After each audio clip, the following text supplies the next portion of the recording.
This might be the thing about the press in this country that annoys me the most. It's a prime example of the press's bias towards pretending that politics in the US operate on a level playing field. This is the share of the voting population who voted Democrat over the last 40 years. To give you some context around how long this time period is, I was born somewhere in here. This is the urban population during that time. Here's the rural population. Here's the rural and urban populations as a share of the total population. Here's how many rural Americans voted for Democrats in 2020, but here's how many urban Americans voted for Republicans. Yet I never see any hand-wringing about the GOP's urban American problem. Look, I come from dairy farmers. I was raised in a rural community. I'm a Democrat in large part because I know what the Republican policy agenda does to rural communities. My family lives in a rural community. They've had their property vandalized, trespassed upon, and stolen several times in recent years. They're afraid to leave the house unattended as a result. Their community has a serious drug problem.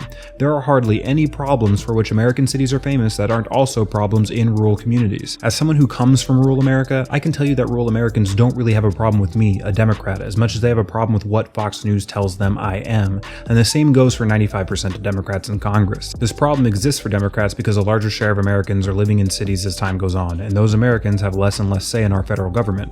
Not because they don't deserve it or shouldn't have it, but because the Constitution under which we live wasn't written for America in 2022.